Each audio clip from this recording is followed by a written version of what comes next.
Hey, what's happening, everybody? Hope everybody's doing well. Today, I'm just going to be reviewing 1969 vintage datejust, reference number 1603 with a caliber 1570 movement.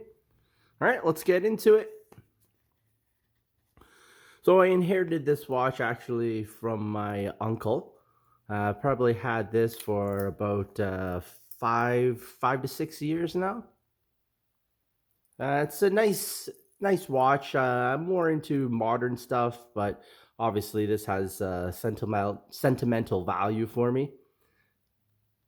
It's a nice watch. It's 53 years old. It's pretty impressive that it's still going. It does need a service, but let's get into the specs here. So this is 36 millimeters in diameter.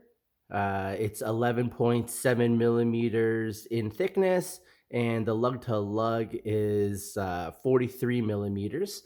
And then the lug width is actually 20 millimeters. Uh, the 36 millimeters seems small, but back in those days in 1969, and even during that whole era, actually 36 millimeters was the common size for men's watches. So this back in the day was actually normal size. So with the specs out of the way, you can see it's a silver dial, but when you hit the light, sometimes when natural light outside, it's actually got like a champagne color.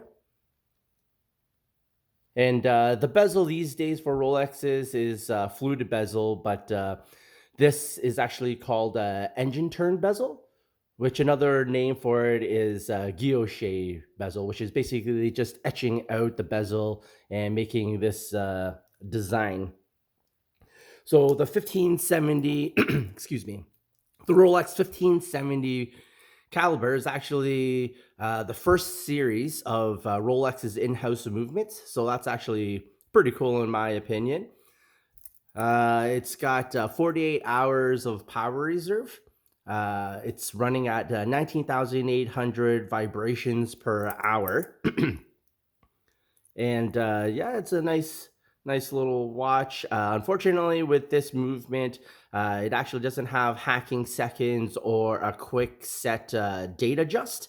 So it is kind of a nuisance when you don't wear it for too often. Like I wear this maybe, unfortunately, once every couple of months.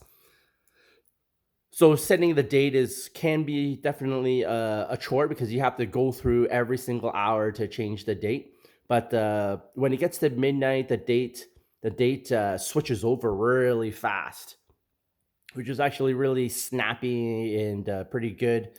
As you can see, since it's so old, the bracelet is actually it's actually got a pressed clasp, and then it's got about 6 micro adjustments, so that's pretty nice. But because it's so old and vintage, look at this droop. It's pretty crazy.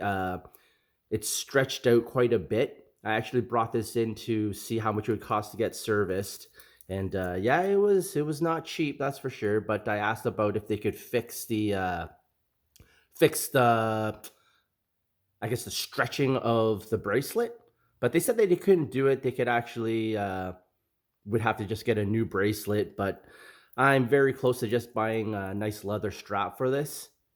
Just because it's really loose. It is very comfortable. Um, it is comfortable, and the clasp isn't the greatest, but for the time period, it's pretty good. But yeah, this will never be leaving my collection at all. It's got sentimental value. It is Cosc certified, minus 4 to plus 6 seconds a day. It's not running. It's probably running maybe 5 to 6 seconds. Yeah, pretty tight to the limit here for accuracy. So that's why at some point I do need to get this serviced, but I haven't done that yet, unfortunately. It's a great little watch. Vintage. I don't own any other vintage watches. This is the only vintage watch that I have, and it fits pretty awesome for my 6.75-inch wrist. And the watch itself is very light and comfortable. It's about 87 grams.